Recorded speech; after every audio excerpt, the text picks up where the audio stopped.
Okay, hi everybody. This is Tzvi Rao speaking. We're right really here. I'm in Israel. I'm in the holy city of Yerushalayim. I'm here for the Yom Tov, the Yom Tov of Shavuos. This is like an hour before Lixin. I want to give a part of a speech that the Rebbe said on the second day of Shavuos. You can look it up if you have the manuscript. He said this is from the talks on the second day of Shavuos, 5751, on the topic of new Torah Insights will come forth from me. So I'm right now, I'm going to go. My Mashpia pointed this out to me. He pointed this area out to me. So I didn't have time to do the whole sequel, but this is very important. So we're going to start out on Yud Beis, on the 12th paragraph. So we're talking about that they're going to be, in Israel, there's going to be, times of Mashiach, there's going to be 3 additional cities of refuge. There are first six set up were already before times of Mashiach, but we're going to have another 3. So we got questions, why are you going to have these cities of refuge were set up? And for somebody who killed somebody by mistake, so it says the Goy Ladam, the person wants to come and who will revenge him, the relative, if he's very so mad, he's going to revenge him. So it makes a way that these people can go and they can live in these cities of refuge and nobody can harm them. So it's a very, very special time. So hold on, let me see if I can get a better view of this. Very special time. And let's see if I can get this a little bit better. Okay. Thank you, everybody. So, very special. So the question is, in times of the Mashiach, what's this mean? Because we're not going to have people killing anybody anymore. And there's going to be 3 more of them. So he says, so he's going to talk about. So the mitzvah of cities of refuge, they're tied in with the tikkun of Eitzadas. So the whole idea from the cities of refuge is they're connected with the correction of the sin of the tree of knowledge, and this is the source of all the sins. As it says in Midrash, why was he expelled, Adam, from the Garden of Eden after the sin of tree of knowledge? Since he brought death to coming generations, he deserved to be killed immediately. Only that you had mercy on him, and you expelled him just like one who kills somebody by mistake, and that he's exiled from his home to place at the cities of refuge. So therefore, it's okay. So now we have So what are we saying here? That the cities of refuge has to do with fixing the original sin. The original sin was when we ate from the wrong tree, the tree of good and evil, and this is a big sin. This is the beginning of all the sins. So Rebbe says, and specifically, this is connected to the correction of every sin. So how's it work? It's known that it's okay. So anytime you do a sin, this idea of the cities of refuge is there. So what are we talking about? It's known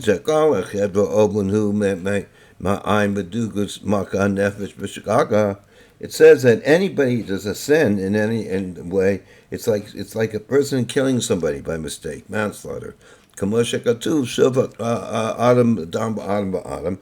it's written, and it says the spilling of blood and the vitality of a man. As the verse says, the spilling of the blood of a man and a man, which this is the concept of spilling the blood and vitality of the man of holiness. This is the Adam to Kedusha and the man of Klipa, and that man of negativity. So you have the holiness of the man, then you have the negativity. But this is a way that a person did it in a matter of accident, unwillingly. You made a mistake. You did something wrong. You didn't really mean to do it. Or you didn't understand. Or you got mad for some reason and you hit somebody and you didn't really want to do it. But that you didn't want to do. But let's say you did something just by mistake. You didn't want to do it. You didn't. But it says the true will of each Jew is that he wants to do all the mitzvahs and he wants to distance himself from sins. El Sheyetzor Hu Tova. But what happens? So if this is what I really want to do, I just want to do good, and I don't want to ever do anything bad. So what happens is sometimes my evil inclination gets the best of me. Come on, and it's like, oh, and he's like pushing me to do it. He tricks me, pushes me, gives me a hard time. I don't know why, but it's like I don't want to do it. But he says you got to do. You get your taivas, get your desires. You forget where you're at. You forget who you are. That you're a holy person. Whatever, and you blow it. Like the Rizal says, "Ain't Adam over a vera el imkin nicholas bogshtus." So the Chachamim say, the wise people say that a person does not do an avera, and only if he enters that the ruach of foolishness, of folly. He becomes stupid. He makes a stupid mistake. He thinks it's good, whatever it is. It says what the language has. That person does not sin only if the spirit of foolishness entered him. That says, what Gam said, it also is a very interesting thing. It says, moreover, and the Iker says, the Rebbe says this is even more important. God brought him to do it, brought him to this bad situation.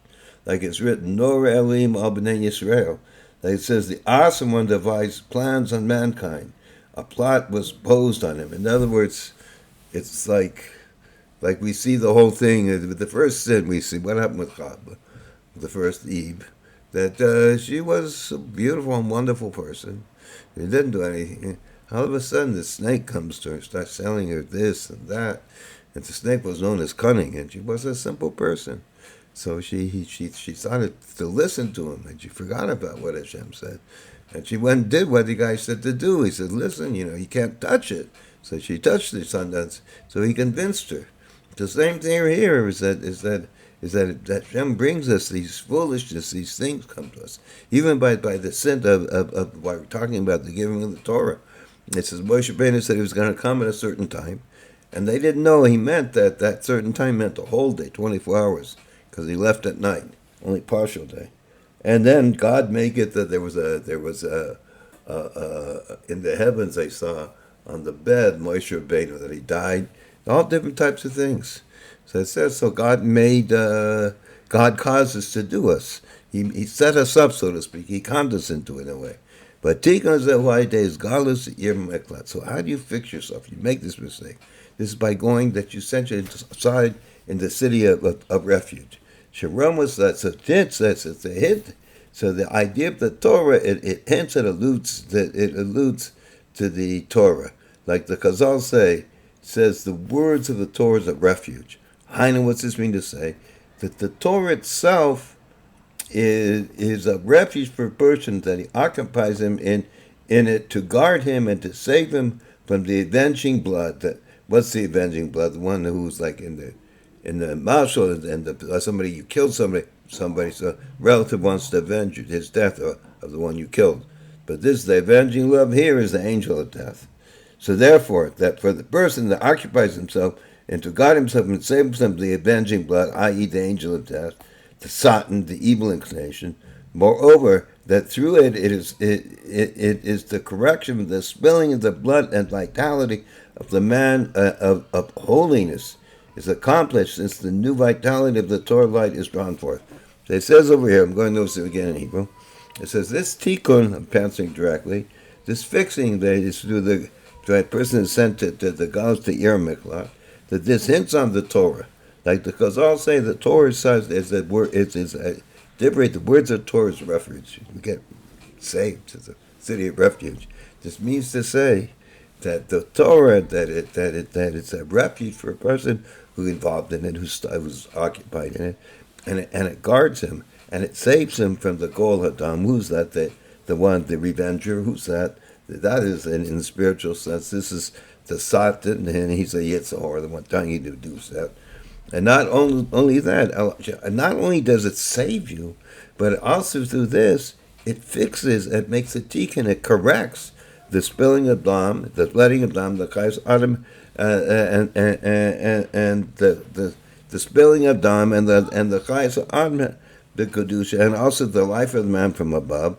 That's then from the Torah, chayes kadan, the Torah. Now, what happens is that by learning Torah and by accepting and become part of Torah thing, so therefore there's a new life force that comes down. And this not only saves you from further problems, but it corrects the prior problems. It says in the days of after the refinement of the Torah, there will be cities of refuge in a higher form. Let's see if he has any good footnotes here.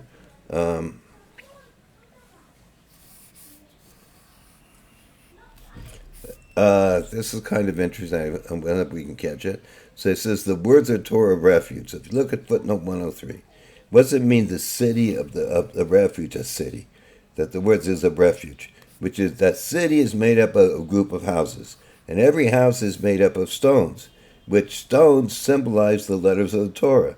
As it says in Sefer Yisrael, there are two stones build two houses.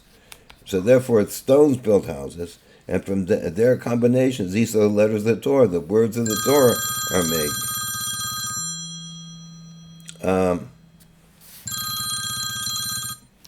The words of the Torah are made. The congregation of all together makes a city. So you take all the now you take the words of the Torah that make the stones make the houses. Then you make a city. That means that from their combination houses, the words of Torah are made. Congregating them all together make a city, and the entire Torah. It's a miklat, is refuge. So each letter is like it comes to make a city eventually. The idiom for kalita, taking in, which alludes to the Torah being grasped by the intellect of a person. When you understand what you're doing, the Torah grasping the intellect of the person, as explained in Tanya, that when you understand the Torah, then it grasps you, and then you also grasp by it. That the intellect grasps and encompasses subject matters, it is also engrossed in it. So in other words, and it encompasses it. So when you're learning Torah, you understand it, and also you see it, and your concept becomes part of you. So, hold on. Yaakov, I'm giving a class over right now. Talk to you later. Okay, bye. So, let's see what happened to me below. Oh, okay. B'yez a Mashiach, it says after, so what happens after Mashiach? So after everything's refined, by Mashiach comes, after in the days of Mashiach, when he finished all the work, therefore you're going to have the world's going to be totally refined. And so that the levels for Ari Mitlach, when you made a terrible mistake, you killed someone by mistake, you had to run there. Time of Mashiach, we're not going to have that. So therefore, the Ari Mitlach is going to be in much higher world, these cities of refuge. It's known that also in the days of Mashiach, that when we finishes our service refinement, the good from the bad, the whole concept right now in the world before the days of Mashiach is rejecting the good and rejecting the bad and bringing out the good. And it will reach the level how it was before the sin of the eating of the tree, of the sin of the tree of knowledge. But there's still going to be the existence of evil in the world. Therefore, it's still going to have to have these cities of refuge in order to, not that these things will come and we'll get involved with them, but they still exist. So therefore, we have to have these cities of refuge to negate the possibility that the Indian builder of social yokel use could us mean that the potential possibility that something could come out from this, since the evil does exist in the world. Just like before the Chet of Das, there was a possibility to sin. And since there was this possibility, she had this desire, she lives in the rock, there was a possibility, and unfortunately she took it.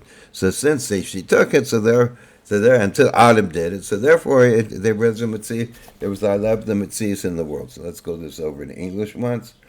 So it's known in the days of Mashiach, after the complete refinement in the world, there will be cities of refuge in a higher form. It is known that also in the days of Mashiach, that when the service of the Jewish people in refining the good and evil will be completed, and they will reach the completeness that was before the sin of the tree of knowledge, we're going to reach such a high level like in the Gan Eden, there still will be the existence of bad in the world, and therefore there will still remain the need for cities of refuge to eliminate the possibility for undesirable matters that are possible as a result of the existence of bad in the world. Just as before the sin of the tree of knowledge, there was a possibility for the idea of sin due to the existence of the negativity in the world. See what he says over here. Anything? 105, he says, the sages say, I've created the inclination, and footnote 105, and I created the Torah as an antidote. In other words, God gave us the Torah to go against, so we don't get involved in the gates of the evil stuff. So in 106, we said above that the man of the holiness is accomplished. We bring down a two new level of vitality in the world. So he says here that in the footnote 106, and note that the Torah is compared to blood, which is the soul. The soul is the soul. The blood has the soul of the body, which through its life force of the soul is circulated. And this is what it says that this is the Torah's Adam. It says this is Torah's Adam. What's Adam? Adam is the letters Aleph, Dam, blood. Aleph with blood. This is just another point. So okay, so we see that there was even after when Mashiach comes and we're not going to be doing evil. There's a possibility of the evil. So therefore, we're going to still need the cities of refuge to totally put that away. That there shouldn't be to guard us from any possibility. But the Indians actually, and this matter, this elimination, the possibility of undesirable matters, is accomplished through that you should add, it said in times of Mashiach, you should add another 3 cities, a new type of cities of refuge, a new revelation in the words of Hashem, Torah of refuge. So what's it mean? That God is going to reveal a higher level of the Torah. And this higher level in the Torah is going to be in a way that's going to take care of more, a new level. Namely, the phenomenon of a new Torah insight will be revealed by me. That the revelation, the reasons of the Torah, the deepest aspects of Torah. For since the deep aspects of Torah are above and beyond connection to the refinement of good and bad, it's beyond that, it's totally above that. It has no relevance to good and bad, it's beyond that. Therefore, it is the refuge for a person in a matter that it eliminates even the possibility for undesirable matter. Even though you would never do it, but there's a possibility. But when you have these cities of refuge, that's going to totally eliminate. There's not going to be a possibility. So Rebbe says, in Mechadish here, same new thing, we may say that the cities of refuge of the present time, the 6 cities correspond to the 6 orders of the Mishnah. Mishnah is one of the major books in the Torah. Oral talks about all the laws, what to do, including their explanations in the Talmud. The Talmud is like discussing it much, much more deeper, in which all the laws of the prohibited, permitted, impure, and pure, obligated, and exempt is made clear, through which the refinement of the world is accomplished. So this is how we Torah, we understand what's good and bad, we take only the good.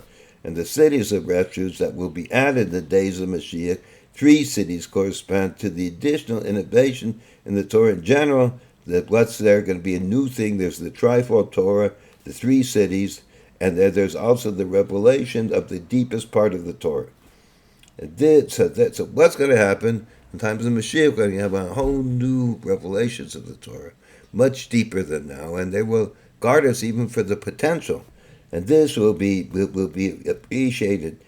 That this will be greater, and this will be greater appreciated, since the 3 cities will be added in the days of Mashiach are the cities of Keni, Kenizi, and Kadmoni, which were promised by means of the covenant to our forefather Abraham, and as of yet has not been conquered. And about them it says in the Torah that if you will do the will of Hashem, Hashem will widen your boundaries.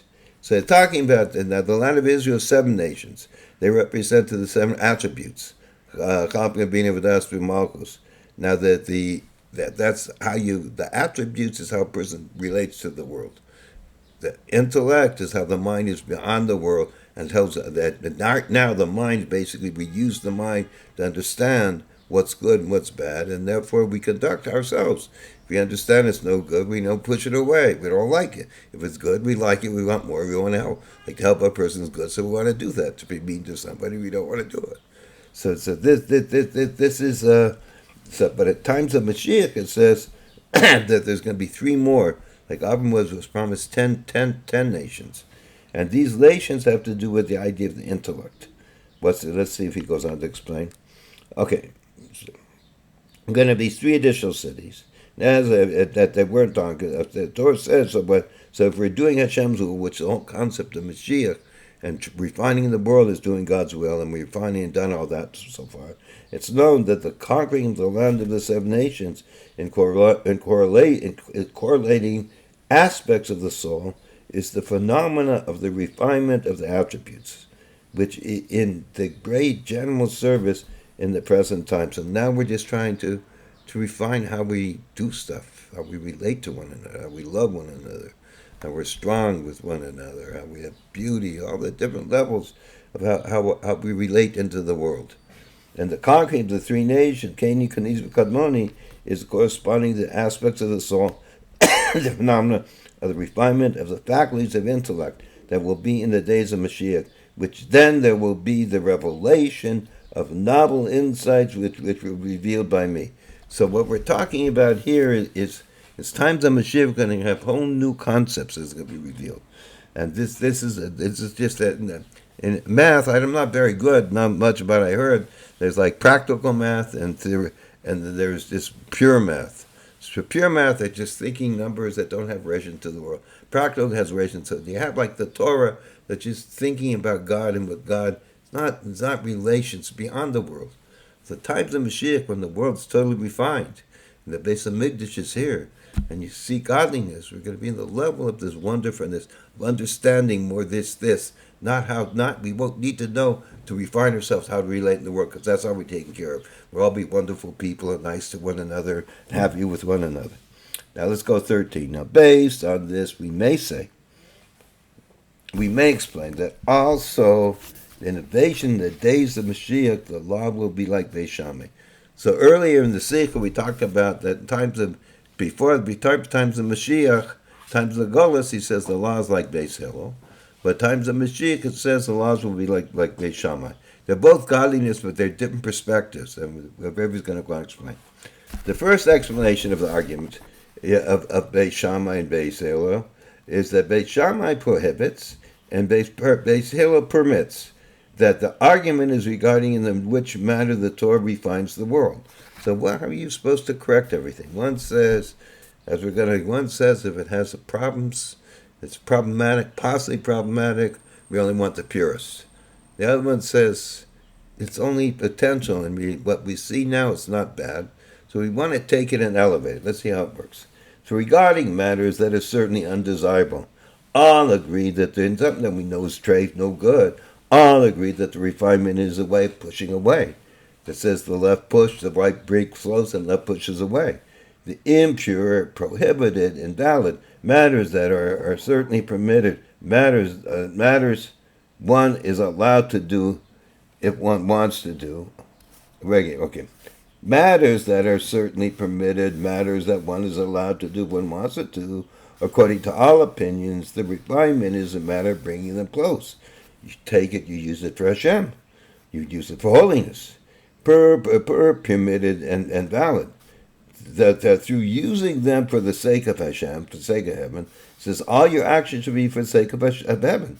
And all your ways you should know Him. That which through this they are refined and elevate to holiness. The matters which are that matter. Now that's one thing. So everybody knows. Like you have an apple, you're allowed to eat an apple because it's.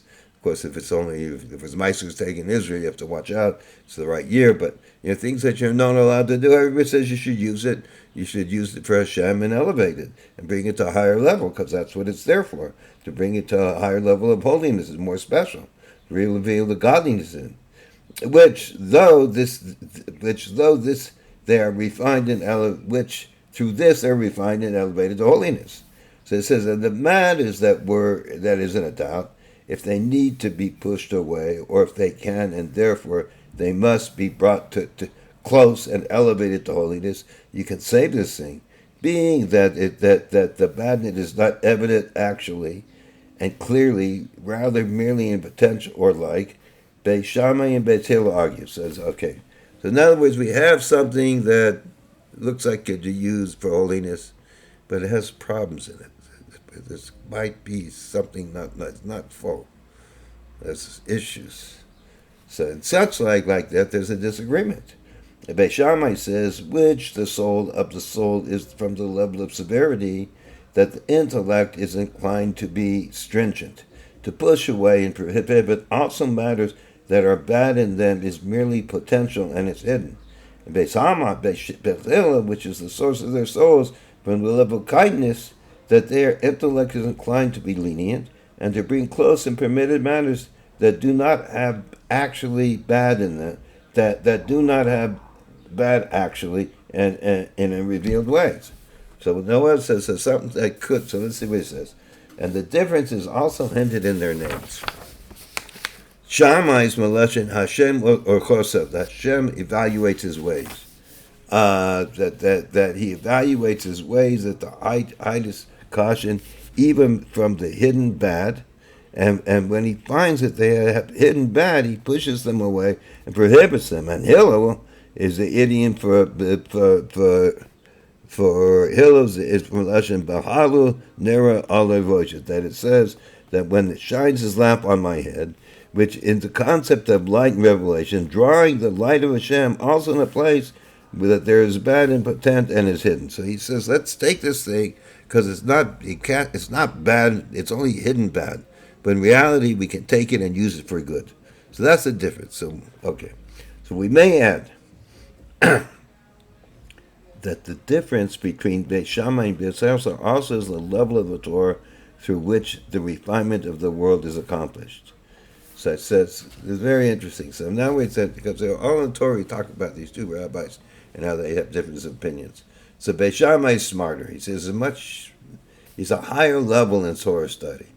That the potential in the Torah in the deep, as he understands more deeply, which with its power, it is possible to refine not only the openly revealed bad, but also the hidden bad, because he sees more deep into it. So he can reveal that. Whereas Hillel, who learned the Torah as it relates to practice, he says, not at but what's doing now in the world. How's it work now in the world as it relates to practice? And what is revealed is the revealed part of the Torah. It's in a revealed way that their job is not to refine the hidden bad in such a situation that the goal is not to refine the hidden bad. It is prohibited to push away matters that can be brought close and elevated to Hashem. So Hillel says it's very interesting because Hillel says, listen, if we can use it for good now and for God, it has to use it. We have to elevate it because everything has good and bad in it now. So when it has that we can use it and it's permitted, we have to take it. That Shammai says, no. He says if there's any negativity in it, and even in potential, he says push it away. We only want the holy of holies, the purest of purest. So therefore, it's a very interesting thing. So therefore, in the present time, when the state of the world is that most people do not relate to the level of Beis Shammai, we're not such a high level, to evaluate and be ridiculous and to be meticulous in conduct at the height of caution, even from hidden bad, and to refine it through the higher level of Torah. We're not that level. The law is like Beis Hillel, and the view of Beis Shammai, when it is contradiction to that of Beis Hillel, if they have an argument, is of no significance. To the extent, in other words, when Beis Hillel says something and Beis Shammai totally is, it doesn't mean anything. Because Beis Hillel, we're at times now we're in a lower level, and this level we see how we see things. To the extent that they made account, and that Beis Hillel was more than Beis Shammai was more than Beis Hillel. Beis Shammai was the strict one. And that day was hard for the Jewish people, like the day upon which they made the golden calf. Since through matters that could be elevated to the holiness were being pushed away from the realm of holiness, automatically the power is added to the realm of negativity. Very interesting concept here. So the Rebbe is saying over here, a very interesting says that once it happened, that we're still in the Golos. The times of Mashiach was going to be like Beis Shammai, because we're going to have a higher level of knowledge. But the Beis Hillel, it says there was a time, in times of the Golos, which we're now, we have to take a look and see whatever we can use. Even if there seems to be an hidden potential of nothing good, but it's not in actuality. It's not there. So we have to elevate and bring it to godliness, because that's the whole concept of bringing all the sparks, the hidden sparks, back to godliness. So it says there were once that they had a disagreement, and Beis Shammai won. So it says a very amazing thing. It says like the day of the golden calf, which is the biggest sin. The sin is that is tied into the original sin of the eating of the Eitz Hadas, so the bowing down to the golden calf. It said it was that bad because it was pushing away things that could be elevated. However, Rebbe goes on now, it says, however, in the days of Mashiach, the law will be like Beis Shammai, being that the nature of the thinking process of Jewish scholars will change, befitting to the change in the state of the world to the days of Mashiach. So times of Mashiach is going to be, and according to the rule, a judge must follow with his eyes sees to be correct. So that as the opinion of Beis Shammai. Why? When Beis Shammai, we're going to see the inner part. We're going to see what's inner. We're going to see the potential negativity. For after the refinement of the good from bad will be complete, everyone will be able to, in a state of evaluating his ways, because everything's done. You're just a holy, special person, and all you see is holiness, and you can look deeper into things. To be meticulous and evaluate the contact at the height of caution, even from the hidden bad, concealed and in potential, including eliminating the possibility of the undesirable matters, that through pushing away the matters that have hidden bad in them, since in the world there still will exist bad, like we said above, there's still going to be negativity, but we're not going to be involved in it, but it's going to push it away. And this will be through the revelation. That how do we do this? Because we say everything is learning Torah. Right now, by learning Torah, we get rid of the evil inclination that we see something that's totally bad, we won't do it. It says that through the higher revelation, the level of Torah is smarter. Is perceived by, and this will be through the level of a higher level of Torah, much smarter, perceived by all the Jewish people. Novel Torah insights will be new Torah that will come forth from me. That the reason, the secrets of the Torah being that they are above and beyond the connection to the refinement of the world. That even the mere possibility of undesirable matters is eliminated through them. So this is Rebbe saying amazing things. So now we see that we're dealing with things that are like, which are kind of in the middle right, because we're in many ways Rebbe says we already finished everything. So we already finished everything. The Torah, at first glance, if we already be learning the Torah, but the Rebbe's teaching here, we can reach a higher level. Even things that have a potential negative, we won't get involved in. But this is more in times after when it's revealed. So the Rebbe says in number 14, we may say, added, that when we find something similar to law being like Beis Shammai in connection with the holidays of Shavuos, so this is the time of the giving of the Torah, that this is special, that when the whole Torah was given, including the novel insights, it says Torah Chadash Meitetzet, the new Torah, similar to the innovations of the laws being like Beis Shammai in the laws of Teiz Mashiach. So right now we find something similar to that. We find like times of Mashiach in one area. What's he going to say? In the conclusion of the laws of Shavuos, the Alter Rebbe says, it is prohibited to fast on the day following Shavuos according to the primary Jewish law, since it was a day of sacrifice of slaughtering in the times of the Beis Hamikdash stands. That namely, that on this day they would offer all the offerings in connection with appearing in the Beis Hamikdash, which they were not able to offer on the holiday itself, since they were not able to use it for human consumption. The Rebbe is talking about here that we used to bring different sacrifices. Now, one of the sacrifices we'd bring is that when we go to the Beis Hamikdash and we'd be in the holy city of Yerushalayim, the Holy Temple, we would bring called a sacrifice of Olah. That would bring a sacrifice that thanking Hashem that we're there. The sacrifice of coming up to the Beis, but we didn't eat from it. So it says there's a law that Shabbos you're not allowed to do things and even make food or anything, but doing certain like killing foods and different things like that, cooking and things like that. But on Yom Tov you're allowed to, but it has to be the only reason you're allowed to is because you're going to use it to eat. And since we couldn't eat these that weren't, they were offered on the, as a carbon ola, that they were totally sacrificed to God. So therefore, they would push it up to the next day. Okay. And although this is in accordance with the opinion of Beis Shammai, so Beis Shammai says this. But because if it says according to this Beis Hillel, however, according to this, Beis Hillel says it's permitted to offer it the holiday itself. Nevertheless, being that in this matter, Beis Hillel did not like their opinion, and many of the Jews conduct themselves like them, and offered it after the holiday, since this day following the holiday became like a holiday itself for them, and thereby being prohibited to eulogize and to fast on it. And if so, and even so now, once the Beis Hamikdash was destroyed, the prohibition to eulogize and to fast on this day was not annulled. So in other words, it says that we see that even though that according to Beis Hillel, you're allowed to sacrifice these sacrifices because it's for the special thing for a holiday. But they saw what Beis Shammai said, and they said, okay, we like what you said, and we're going to do it. And everybody followed this. So even today, there's a law that even if there's certain times you're allowed to fast or eulogize. Sometimes if you have a bad dream, you're supposed to, even on Shabbos. But on Shavuos, you're not allowed to, because it's a special day for you. So here it is, we're not allowed to fast. And so we may say the explanation for this, in accordance with the inner dimensions of matters,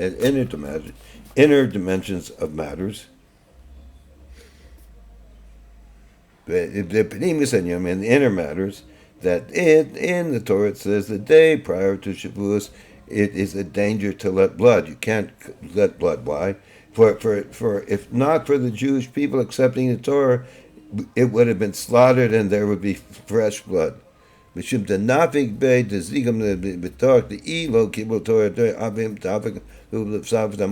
if the Jews didn't receive the Torah, we would have been slaughtered. So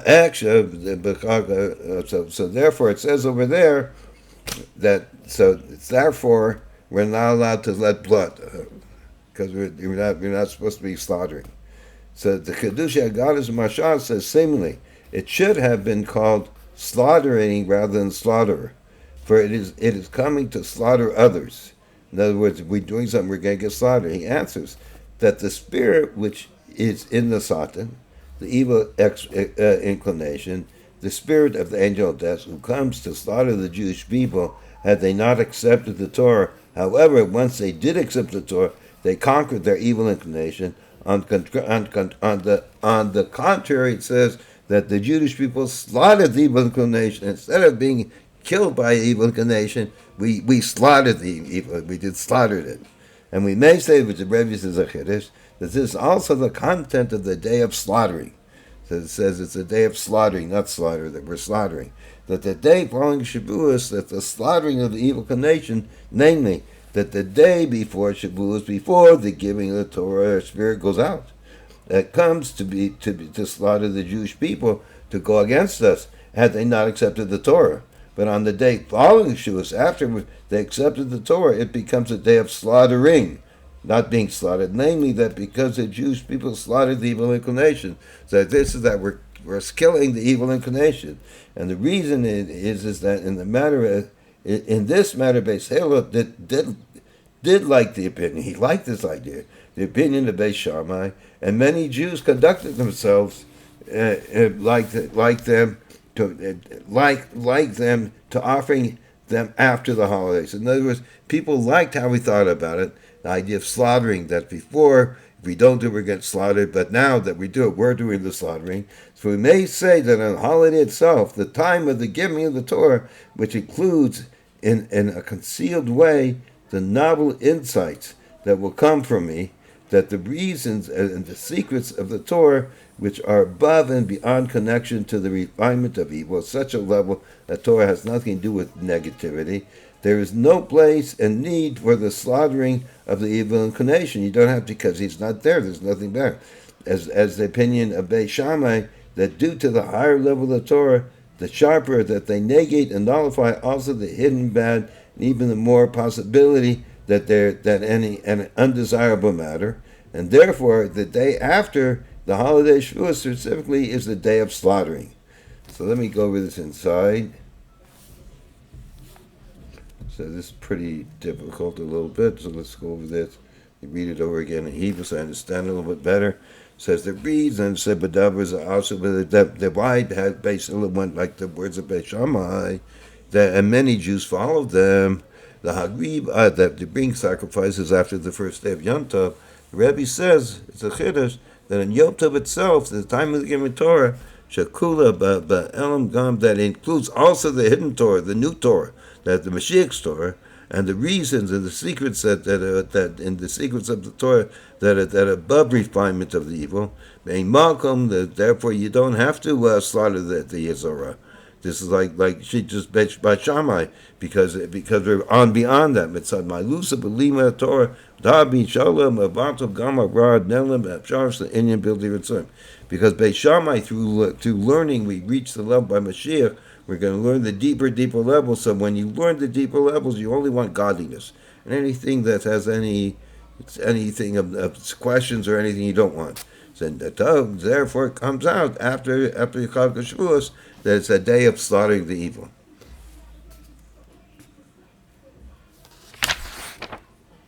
Anyways, have a good Yom Tov.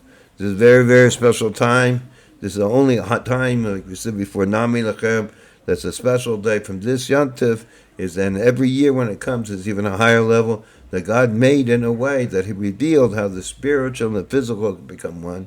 And so that you become holy, not only you become holy, your body becomes holy, the books becomes holy. You can change the world and and when everything, the true unity and the true things is when we finally have the revelation, third base of Mikdash, and find redemption. So Zaygut to everybody. Hope you have a wonderful Shavuos. I just like to point out, the more time I spend in Israel, I'm mostly in religious atmospheres, but I'm just amazed that everybody's traveling. You get on the bus here from Tzfas or going back home. People get on the bus at 1 at 11 at night. They have all these families with 4 or 5 kids. It's families traveling. You should see the place. After Yom Tov, all families traveling back home, different places in Israel. Everybody's coming back. Kids running around. I talk to people. They're nice. Today we're going down the street. And I wanted to know where to get a certain book called Tikkun Shavuos. And I was at the store. I didn't know what I was going to do. So I asked, it's just a guy. So he walks me all the way, out of his way, to show me where to get it. Really nice. And this is common here. When I came here for Shavuos, I take a bus and I have all my stuff under the bus. So I have one small suitcase that I put under there. So since I was the first, it got buried in the very back. So, I was worried. The guy there comes there and he says, I'll take care of it. The guy might be 25, and he ran, he went in, went out. Amazing people here just are there for each other. And they're also happy. People are happy. And people believe in God. I mean, it's just, you talk to people, how are you? Say, Baruch Hashem. You talk to that. People are happy to hear from you. It's an amazing place. Israel, you can see with the eyes and how the people are, well, at least where people I am now, you can see the eyes of God from the beginning here to the end of the year. So we should praise Hashem more and should thank Hashem that He's guarding us, and that we should pray that Hashem should destroy all our enemies because they're really trying to get to us. But we just have to be strong with our unity with God and go into cities of refuge of the Torah and the words of the Torah. And we get into this, it's going to save us from everything and bring finally the redemption. Bye, everybody.